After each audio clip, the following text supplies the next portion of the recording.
these wonderful people, and including Christy Darian, who I'll share a little bit about, but she has the wonderful job of wrangling this group of people that's on the stage today.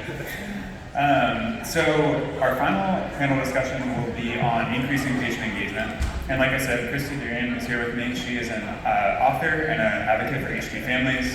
Many of you may have seen her book that's in front of your seat today, and I highly recommend that you ask her to sign it before you leave, if possible. But and that you read the book also, not just the signature. But Christy's going to lead us in the discussion with our panelists, with the audience, on how can we better engage families with HD, how can we include this community in the whole process of what we're discussing here today, clinical research, and all of the pieces that come with that, because we know that it's complex. I'll turn it over to you, but first let me introduce these wonderful people. We've got Mary Emmerich here, who is Manager of Youth and Community Systems Services with the HGSA mission team. She leads national youth alliance events all over the country. I've got Jamie Holloway, who is a social worker with Help for HD, and is from a family impacted by HD, and she is serving the HD and GHD community. We've got Jenna Hahn, sorry, you guys got a mind break. Who's the executive director of HBO. She reaches youth and families impacted by HD globally through events and education and professional collaborations. And Erica Belowski, who is a collaborator with our center as well, and is the community outreach specialist with HD Reach, who hosts programs, events, groups through for the HD community in the Carolinas and nationally. So, Christy, you have the floor. Thank you. Woo! So my name is Christy Darian. So I do want to thank Spencer and Katie and Dr. Clausen for making it possible to share livable lives with all of you. It makes me so happy to see it out in the world. After I tested negative, I really wanted to do something to build an understanding around HD families. There's so much that we face, so many complicated issues in our lives. This is my attempt to help explain that to the people around us. I hope you'll take the time to read it, I hope you enjoy it, and I think you'll come away feeling like you've learned something new. I am so happy to be moderating this panel today. I have the greatest respect for the members of our panel and the work that they do to support the HD community. It really, really matters. And you'll be glad that you didn't have an early flight and have to leave. This is going to be a very engaging panel. So we'll get started with a brief introduction. If you could share your name, your organization, and the primary ways that you engage the HD community. Hello everybody, again my name is Mary Emmerich. I think everybody's heard of the Huntington's Disease Society of America. You're probably associated with either an HGSA Center of Excellence or a social work network. So that's one of our bigger things that we do. I'm going to go to just sort of overview of our mission programs. So our HGSA Center of Excellence program, we have our research grant program that we try to give all early researchers drinking the HD Kool-Aid to get them here one day, right? We also have a group of HGSA social workers, and I think we're at over 130 at this point, which is incredible, including our Center of Excellence social workers. We have a large group of chapter and affiliates that provide community events throughout the year, whether that's celebrations of hope, team hope walks, education days, support groups, any kind of engagement with the community. We also have a little biased, but our support group network, which we have over 60 in-person and online support groups, and also the most important, our youth and young adults programs. Hello everybody, my name is Jamie Holloway and I'm a social worker with Help for HD. Help for HD is a grassroots nonprofit. Our mission is to educate the world about Huntington's disease and juvenile Huntington's disease, and our aim is to serve the community and provide information, education, and resources. We engage in a variety of different ways. Our engagement with the community is predominantly on a virtual level.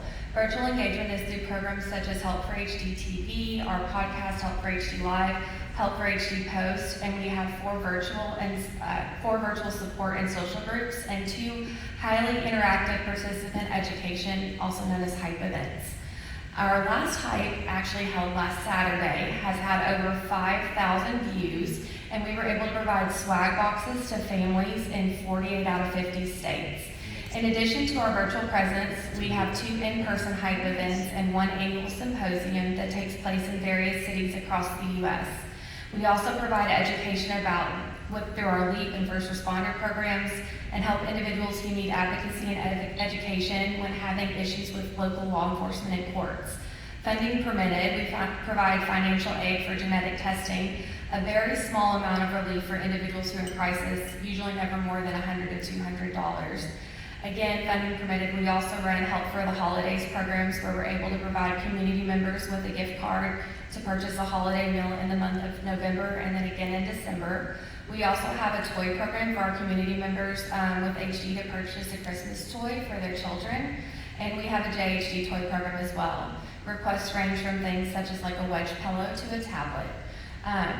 We also provide ongoing support by providing resources to community members who reach out with various questions and needs, and continue to grow our database that has resources for the community to utilize as well. Hi everybody, I'm Jenna Heilman, Executive Director of the Huntington's Disease Youth Organization. I'm also very well known for my subtlety, in case you didn't see and you haven't already picked a team for tomorrow. But HDYO strives to support, educate, and empower young people globally impacted by HD. So the young person tends to be a little bit of a misnomer, because what we do is we support those who are 35 and under, but I like to joke that we don't card people at our programs or at our website. We want to be able to support those family structures too, because we know that Huntington's disease is not a singular affected disease in the family. It affects the whole family. So even someone who maybe ages out of that 35-year-old range, they may have their own children, they have nieces, nephews, cousins, friends impacted. So it's really this holistic approach to provide digestible, comprehensible, conversational information. We've been around now for 12-ish years, I guess 13 maybe today. 13 years after 2 young gentlemen, BJ, who is right back there, and Matt Ellison from the UK, realized that their stories were not unique and that there needed to be a lot more support and understanding and education for young people. We started off with our website, and then we moved into doing camps, focusing on that more of that independence, later teens, early 20s age group. We hosted, before pandemic, 5 in North America, I think 3 in Europe, 1 in partnership in South America, and 2 in Australia. Then the lovely pandemic hit. And what we realized, and what it made us realize, which has really been for the growth of the organization, is that being global has a different term now. Everybody's global. So our role is really to increase that advocacy and awareness and education and get young people engaged into the community. We can't be the experts in every single country's needs, different healthcare systems, all of those different intrinsic things that make each country unique. But what we can be is be those experts in what young people experience, to have those conversations with them, hold those first meetings when that first person comes out and says, hey, I exist. I would like to get information. We try to wrap our arms around them in order to bring them into the community and get them connected to the right resources, which could be centers of excellence, social workers, online resources, community members. We try to partner with all of our advocacy partners and all of you all to make that happen, because we know that there's no one singular support network that one person needs. So a lot of our programs are virtual because of that international component. But we do things like breaking down stigmas around research and cultural stigmas. We do a research video series where we take HD Buzz articles and turn them into about 3 to 4 minute long vignettes, because none of us have attention spans anymore, especially young people. So if we can get that information to them, then they have the ability to learn more, but at least they're getting that gist of it. We have our community stories that we post, our ambassador takeovers, and really the heart and soul of our organization are those ambassadors. Serena's in the audience, Lauren. We have over 100 ambassadors globally impacted by HD who want to join to be a part of the behavior system for themselves. Some are super active, share their story. Some just join the WhatsApp chat because they don't have anybody else that understands HD or that they can even talk to about it. And so we use those ambassadors to get a pulse in the community. So we work with our research partners on what questions do they have, we can send in polls, but then they also help us with every single aspect of what we do, because we believe that community feedback is absolutely paramount. If we do something that they don't think is valuable, then why should we do it? So how can we make it valuable and use their input? We also hosted our first camp this last year since the pandemic in North America, which was fantastic. Welcomed new volunteers, several of them in this room, and 35 young people from across North America. We are getting ready in 4.5 weeks to host our second in-person international congress in Prague. We hosted our first one in Glasgow in 2023, had about 340 participants, offered 100 scholarships for people to come, and it was an amazing time to see these young people walk into a whole auditorium of just themselves, to see that number. And now we've offered over 150 scholarships because of amazing supporters, and we're expecting about 350 to 400 attendees. So if you don't have any plans on March 14th to 16th and you're in the neighborhood of Prague, come visit us. But more information, but we like to have fun and we like to be that welcoming face again to get people into the community. Yeah, sorry. Always coming after Jenna after that beautiful spiel. All right. I'm Erica Bolofsky. I'm the Community Outreach Specialist with HD Reach. We are a nonprofit that is based out of North Carolina. We were created in 2009 by Dr. Mary Edmondson. She's a pretty household name, and she is rightfully retiring, resting, deserving to have this time. But she developed this organization as a way of creating resources for North Carolina and just the South in general. We are a 4-person team, so we're a nice little small cozy team, and although we do primarily support North Carolina, HD obviously does not just in North Carolina. We have family members all over. So we do offer virtual support options that are open to everyone. Anybody can call us. Our care navigator, Brandy, is going to be who picks up, and she is going to make sure that you get connected to what is best for you and go through the list of resources and connections, and we collaborate with anyone that we possibly can to make sure that that is the best path for that individual, and that is what they're wanting. We also have some really fun groups that we kind of pride ourselves in trying to find gaps and where can we fit, where can we create programming that is kind of a soft spot for people to land when they're not comfortable with a support group necessarily. We do meetups throughout North Carolina that are pizza at breweries or just local businesses so that it's kind of a non-threatening environment that if people just want to dip their toes in. We have 5 to 15 people at all these locations that come out and just hang out. We have a video game program for those who are 18 and over. That is a safe, encrypted space that people can play games. We've trained game leads, so they are working hard at maintaining a safe environment. They go through sensitivity training, and we use them to host their own game times. So this is a community that is gamers impacted by HD.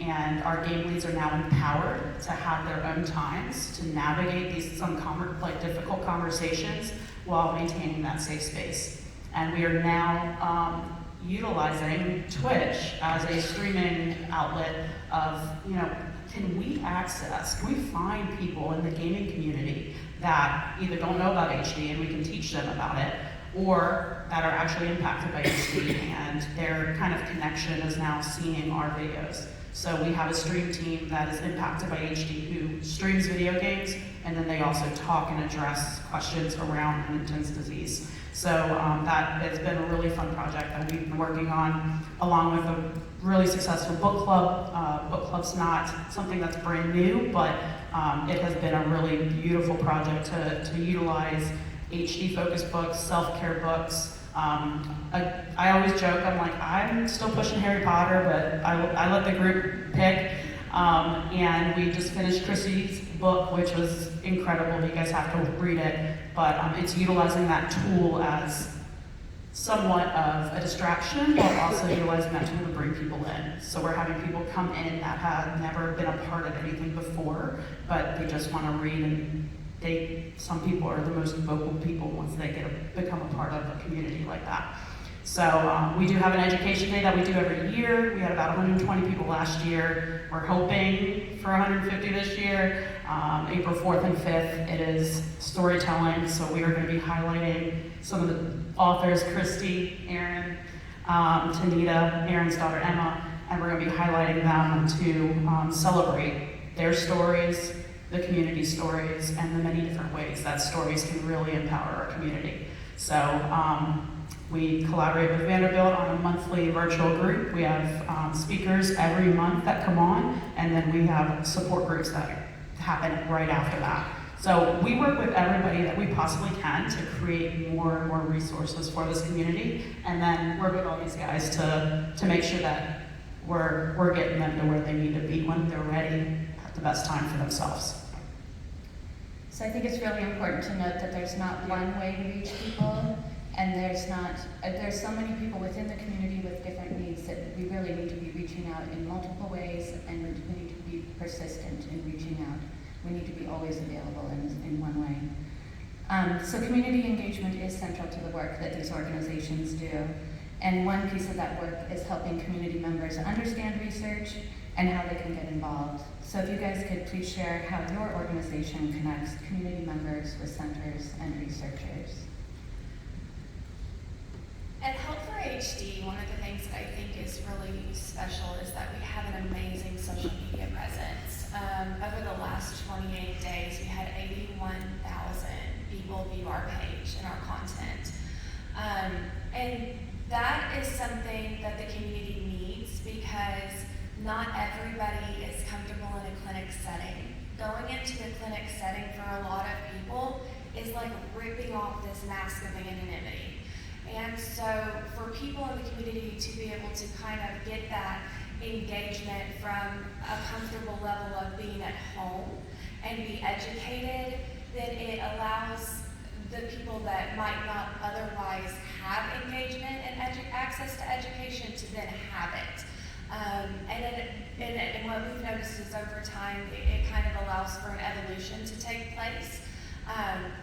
Not everybody is super big into research. And so I think sometimes people think, well, if I'm not in research, then I'm not giving myself or living my life with HD or making a difference because I have HD, and that's absolutely not true. Sometimes just being able to have a conversation with another person might empower them, and so it's all about empowering people in the various ways that they need to be empowered, because when we are self-empowered and we're not empowered by any other person, then we're able to become more, more okay with the choices that we make when we do make choices such as committing to research or making choices to commit to going to regularly see a neurologist or make commitments toward clinical trials. And so I think that's one of the things that Help for HD does. It's kind of unique.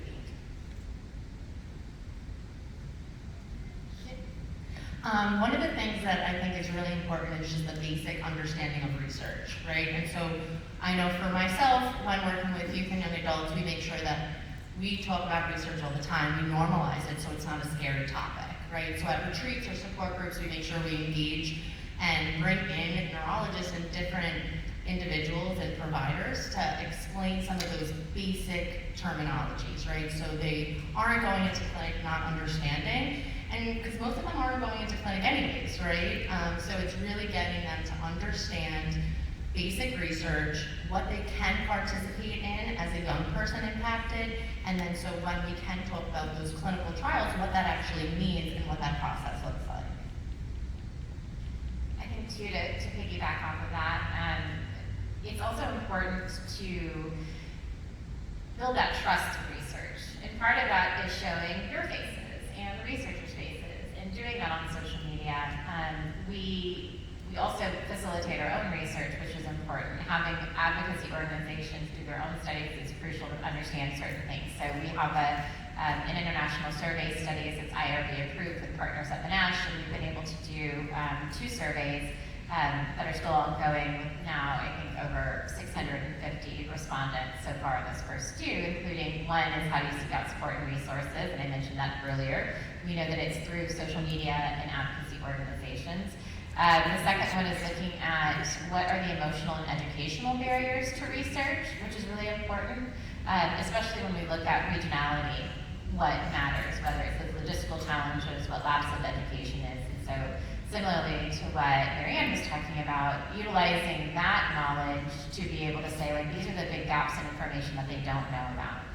In that, which we have some of our preliminary results from, we will be publishing these results, but we're just not there yet, especially in that second one, because there's a lot of qualitative information that we have to work through. But there's big gaps of education on things like what's an endpoint. They know what an observational study is. So that doesn't mean that everybody knows, but it means that overall, a big chunk do. So do we focus on that, or do we focus on some of the other pieces and build in that research? And so that is really important.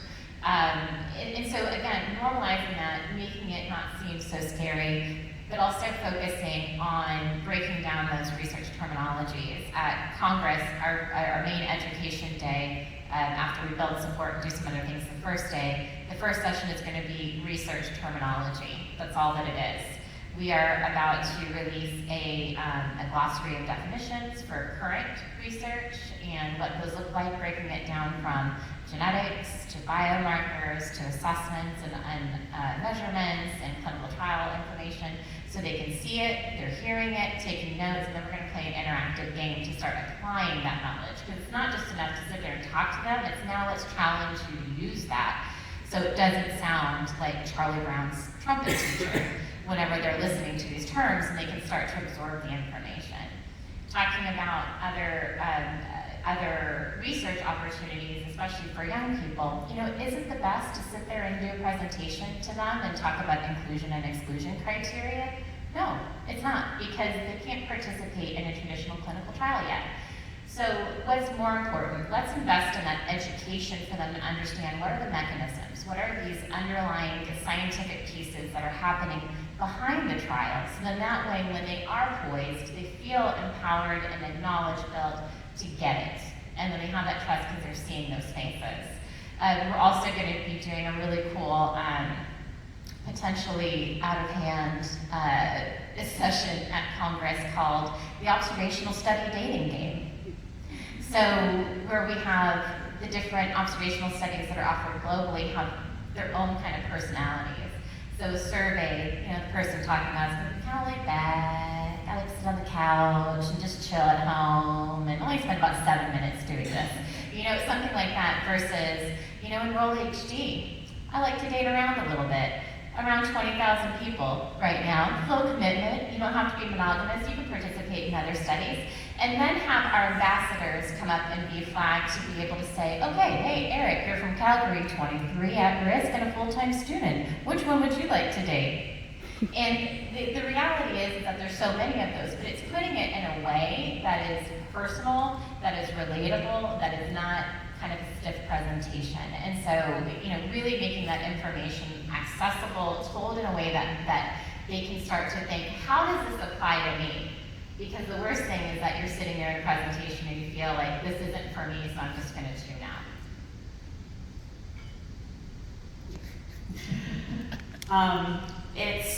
I think what we hear is it's that trust, it's that relationship building. So we want to make sure that we have these good relationships with a lot of the clinics as well. And so that when it might be a soft handoff, it might be kind of taking time with somebody or updating some of our groups and making sure that they are getting the most adequate information and that we are prepared to explain it or connect them with somebody that is able to kind of break things down a lot easier. We want to make sure that we're informing people while also not pressuring people, right? We want this to, a lot of our support groups and environments, we have found that people, they can be in the group for a while and they can kind of have casual chats. And after they've really kind of gotten a bit comfortable, sometimes we'll get a random question of like, what is happening in research today? Research is people are very interested in it, but sometimes they go, well, I'm not going to be appropriate for XYZ, or I'm not ready to take that step, but they still want to get some of that feedback. They still want to get some information there so that they're prepared and ready, or if they are ready to take that step. And so we just kind of, again, lay that kind of groundwork of creating that safe environment so that those conversations can happen, and we make sure that we do soft handoffs, we connect them with the person directly that can maybe answer some more questions about specific trials, and go from there. Okay, so when it comes to engaging community members in research, what are some of the challenges or barriers that you have come across, and how have you addressed them? And I know you've touched on it a little bit, but I feel like there's a lot more to say here. So.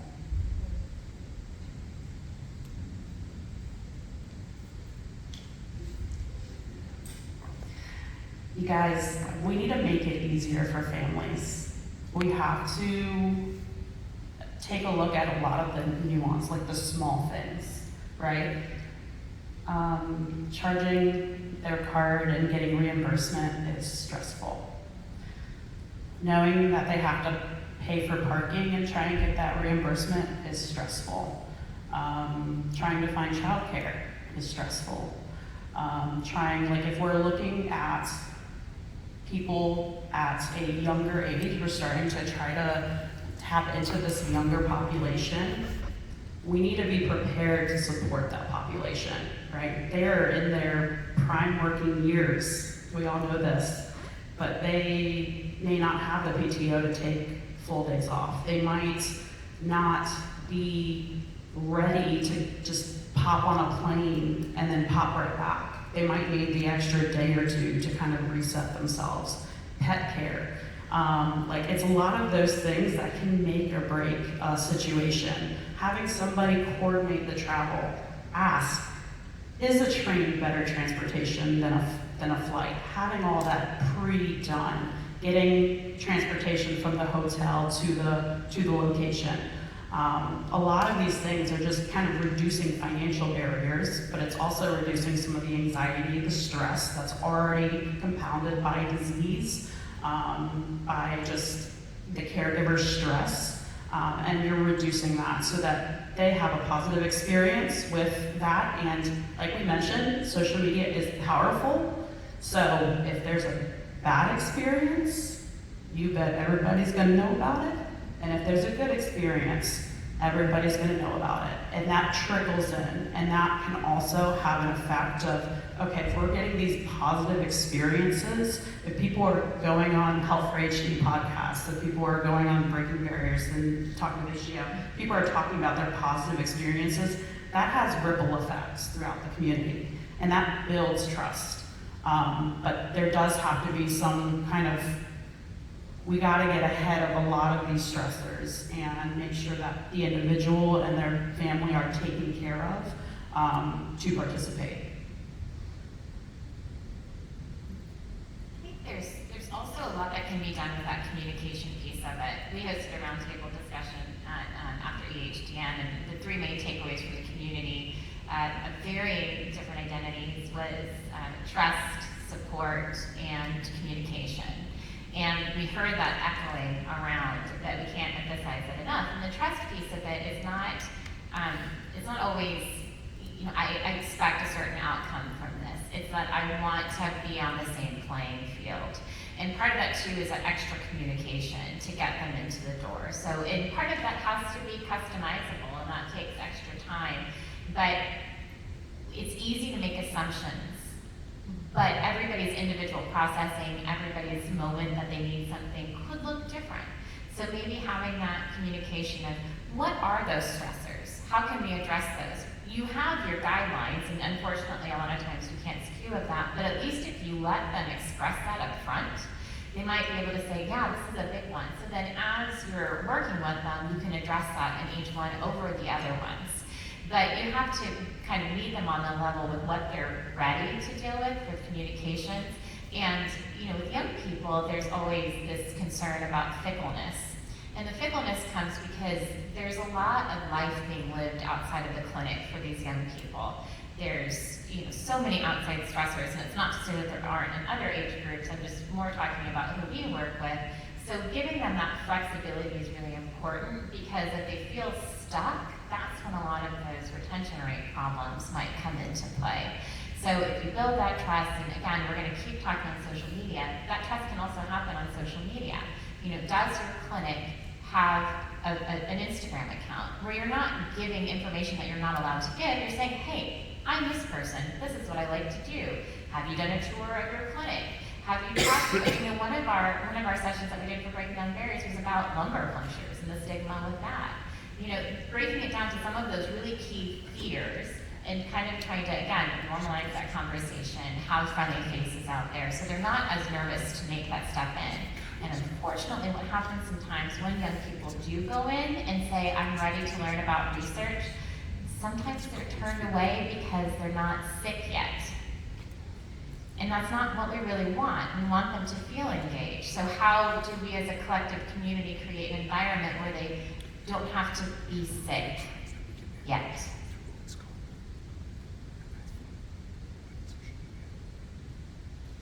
I also think it's really important to, we've talked about trust, we've talked about respect, but just genuine engagement skills.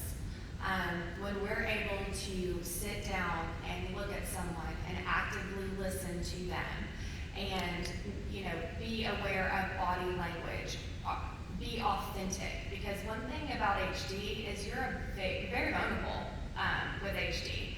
And so in your vulnerability, you really don't want somebody that comes in and is just like, oh yeah, it's all gonna be perfect, it's gonna be fine, I'm gonna have Karen like 5-10 years, because then if that does not come to fruition, you don't only lose that generation, you're gonna lose the next generation. So when you're able to have honest conversations, this is what we're doing, this is what we hope is gonna come out of it. We're not sure, but this is what we're hoping for. I don't know when we're gonna have a cure, but I do know that if we don't have people be brave and resilient and amazing like you, we're not gonna be able to continue to move forward, and we appreciate what you do. And I know that that can be really difficult when you're a professional and you have so many families and so many demands, and you have passionately put in months and years between your education and providing to our community. We appreciate you guys, all of you in this room, we do. We also need to feel like superstars when we come to your clinic. We need to feel like we are a team player, because we're the experts on our own lives, and we have an equal seat at the table to all the other people on our treatment team. And just to add to, because echo all of just to add to, I think it's really important that we remember that people are coming from near and far, and it needs to be individualized with what they need. Ask the individual what they need. Do they need, family supportive services? How can we connect you more locally? How can we financially support you in this way? What are those, and Pharm is putting millions of dollars into this stuff. Give the person that's participating in the trial and their family members more of what they need in that point. So support and inclusion are essential to engaging community members. In what ways can centers and researchers create a more supportive and inclusive environment for HD patients and their families? I think one way is through collaboration.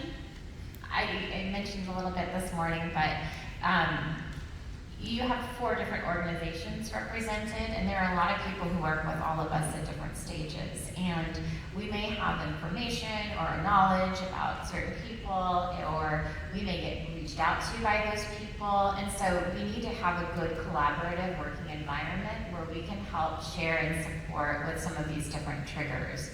Because triggers can happen, they don't happen in the office while they're talking about it in the visit. It often happens after hours.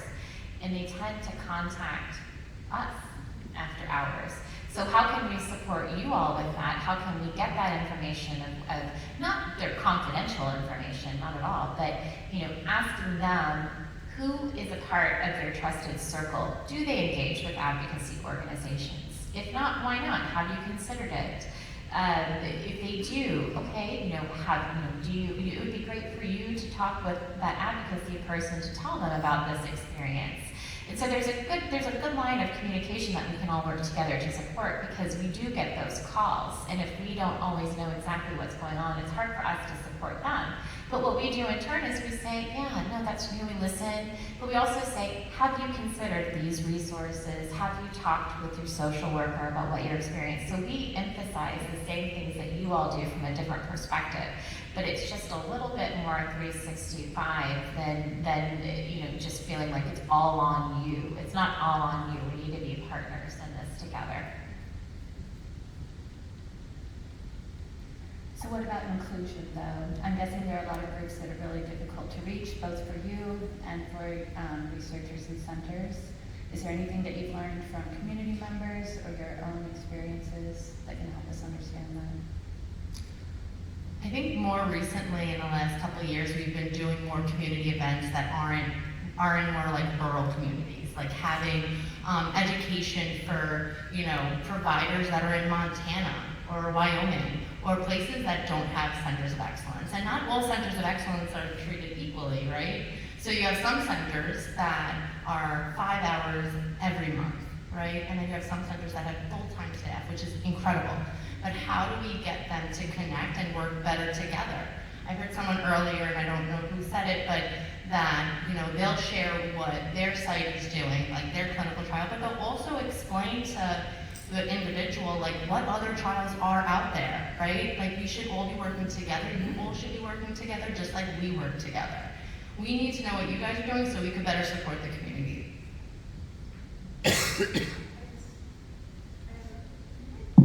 I have a question for you guys.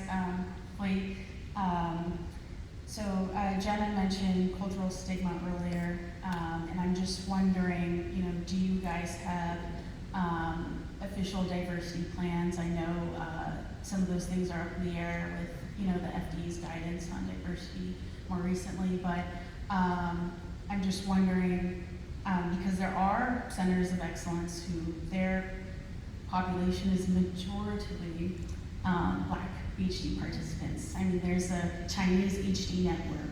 There's patients, all over the world who can't even be in a clinical trial because they won't even be selected as a site or don't have the infrastructure for that. But even, over time, we've seen more and more minorities come in to the clinic. We're told that they had dementia or their mom had Parkinson's, and now for whatever reason, now they're in our clinic because, maybe they had to go to the ER and then they were tested.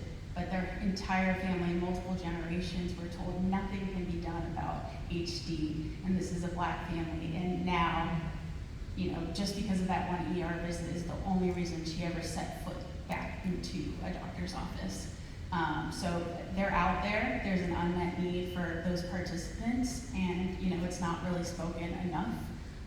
So I hope that you guys also take that into consideration some of your outreach. One of the things that we've started is the cultural stigmas piece of our breaking down barriers.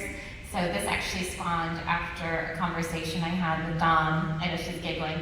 Last year at this event, we happened to be sat right next to each other, and one of the case studies had to do with an African American family, and it was really I knew the things that we were talking about existed, but the case study was presented to where you didn't know the cultural, ethnic background of it, and how much that played. And I said, we need to continue to do more about this. So we had a conversation. Dom came on. We had our social worker Jackie, who is from Hong Kong, and we had one of our ambassadors from Costa Rica talk about cultural stigmas and what does that mean, and what are those fears and misconceptions and difficulties.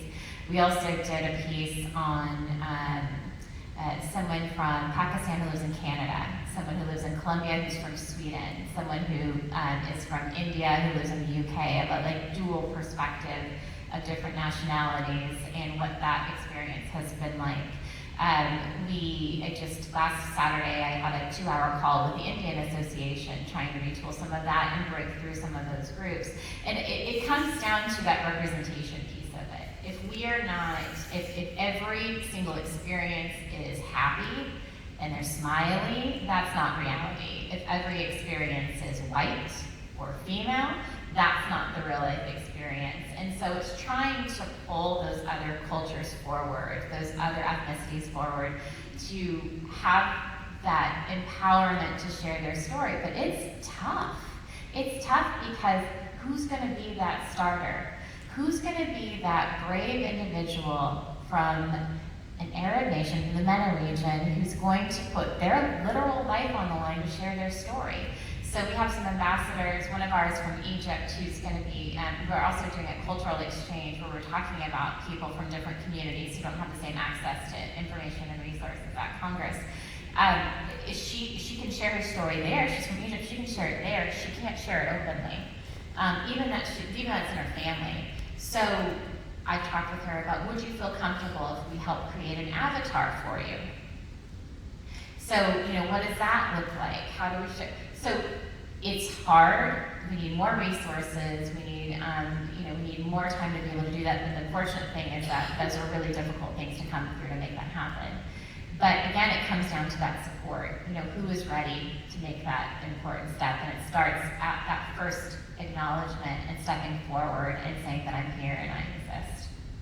Thank you. Thank you. And I was going to add, over here, if you want me to.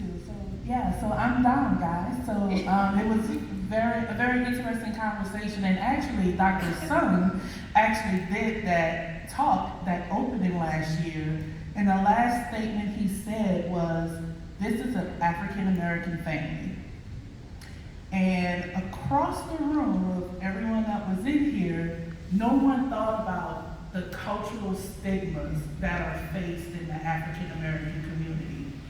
And not just in the African-American community, but in our other cultural communities on how we approach the cultural differences between each different culture and how things are talked about within cultural families.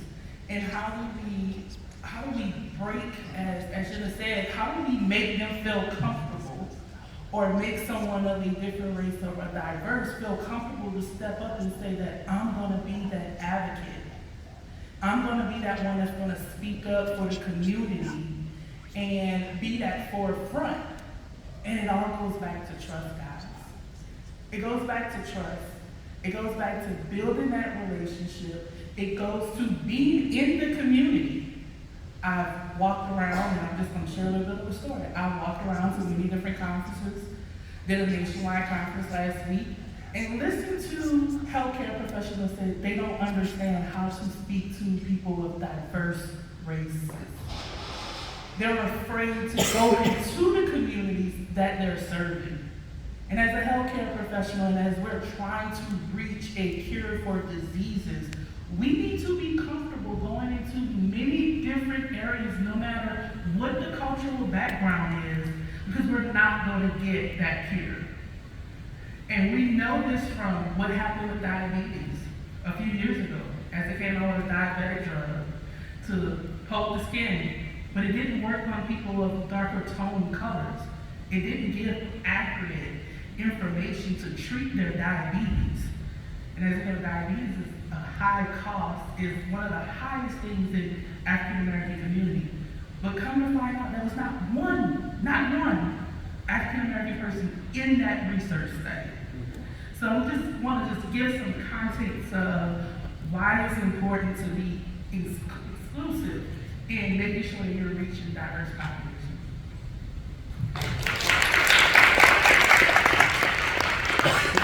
I would also like to add, there is an amazing person who has talked about her journey of being told you can't have HD because you're black, and everything that she went through. And that book is actually on Help for HD's table. We have that book at all of our events because lived-in experiences from the perspective of the person going through it, there is no voice that it has that power of the disparity in healthcare. And this is, as you mentioned, not just an HD issue. We also do have a Spanish-speaking support group that we just recently started because we have such a need from our Spanish-speaking population, and there's so many language barriers. So, we're still a smaller nonprofit, so we've only got a Spanish-speaking support group, but I think that that's definitely something that continues, we just continue to need to have growth in. Okay. So there's always room for improvement, and we're all interested in finding new and better ways to engage the HD community. What are some innovative approaches to involving patients in the research process?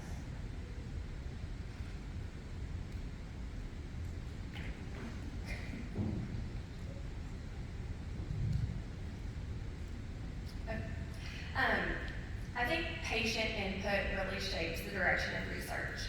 And I think it's about, I've heard lots of things today from different people, and I appreciate everybody's perspectives. I think it's about understanding that each patient that you come across is going to be different. They're going to be different in, their literacy. They're going to be different in their processing. They're going to be different in, their demographics, in their culture. Yes, we are all together because of HD, but outside of that, we're very diverse people. So meeting each person where they're at and taking that time to kind of go through, like, what is it that you hope to gain out of this research study helps with that investment.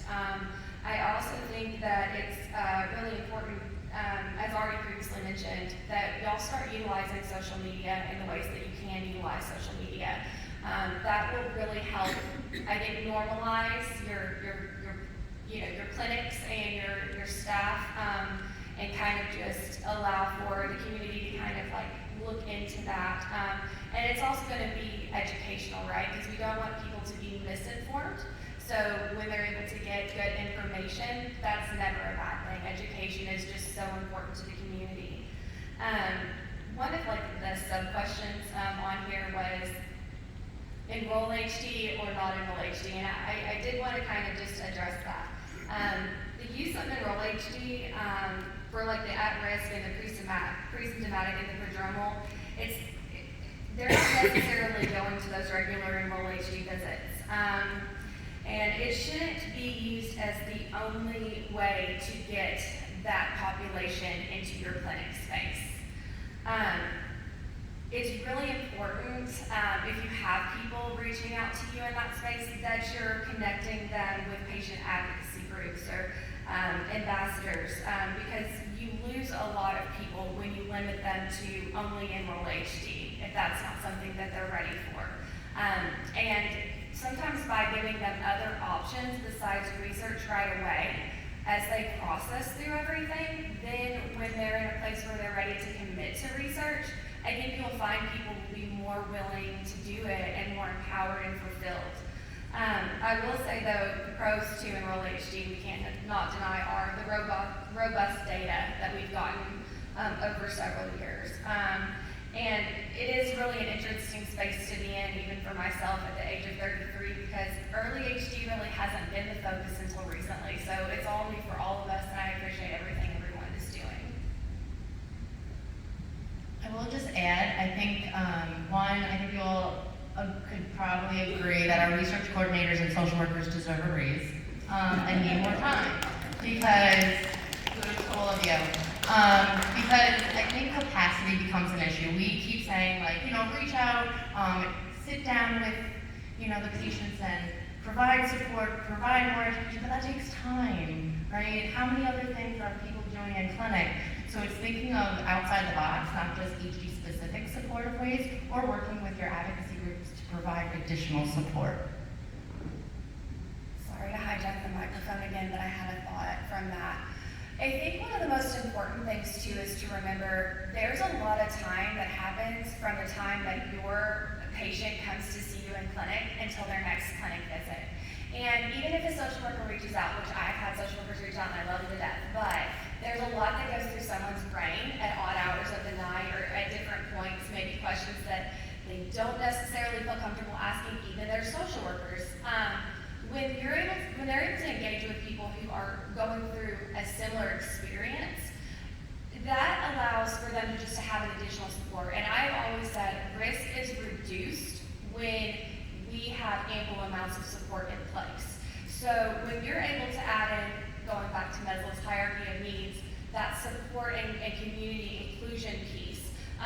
that's really where we can kind of fill in a space that can kind of really help out with the clinic spaces. Okay. So are there specific points in the research process when you think patient input should be considered? And how can patients help shape the direction of research? Throughout the whole time? It's from the first visit. Yeah, I get frustrated. I have feelings whenever clinical trials and research is going on, and they're like, why isn't this? Why isn't this? And it's like, well, have you asked the community? Have you, have them join into the whole process? We know that ad boards are effective. When are ad boards starting? Do you have a subcommittee of the patient community? And it can't be to the point of diversity and inclusion. It cannot be the same people who are in the same advisory boards or committees over and over again. You have to kind of reach out past that, and you have to think future. We've done some work, and people quote data that was done really in anticipation of Generation HD1, which was a long time ago now when you're looking at when that information was collected. What's happened since then? Well, we had a global pandemic. We had some significant trial setbacks, and we have this now really virtual access to research that didn't exist at the same level before, and information and education. So the feelings and thoughts are not going to be the same as they were collected even 5 years ago, because there's a lot of change that's happened. So who are you asking now? If you're wanting to get information for a trial in 5 years, are you asking people who in 5 years may be eligible for the trial, or are you asking the people who are currently in that stage that could access? You need both. And so it's important to look at, who are you really engaging on top of doing it as early as possible, because you might be able to sidestep some of those barriers before they even become public knowledge. I think it's really important to be transparent with our patients and our community, right? Like saying, hey, if you participate in this, you might not be able to participate in another trial for X period of time. Really, here are the side effects, and if this is the case, call this number. Be very transparent, be building that trust that we keep talking about, building those relationships that we keep talking about, and we're not saying it just to say it. It's one of the most important things when somebody's in these clinical trials. Also, if you give a number, please make sure the number works. Please make sure somebody is on that line to either pick up or has a voicemail that's accessible to say, I'll get back to you within the next 24 hours or something, so that isn't like a dead end and then they're kind of panicking, and it can really go downhill from there. It could be it could be something so minor that can really set off a lot of things. So go ahead. So I would love you all's feedback on I don't know how innovative this is, because people have been on steering committees for a long time. But we're doing science. I have a magnet on my magnet chalkboard in my office that says it's magic until it's science. And sometimes when sponsors come to me as a PI or a scientist and say, why aren't we enrolling? I'm just, what magic dust can you sprinkle on the protocol so that it's only enroll? I'm like, why aren't we doing science? And so we're committed to do big science, we're committed to applied science. What I didn't say earlier is we're committed to do community-based science. And that's different from community-engaged science. Community-engaged science, real science, is different and from, I think, what we're basically doing right now. Ad boards are great, they have their use, but they're not science, and they're certainly not a community-engaged science. So why aren't patients and families involved in the science built from the very beginning?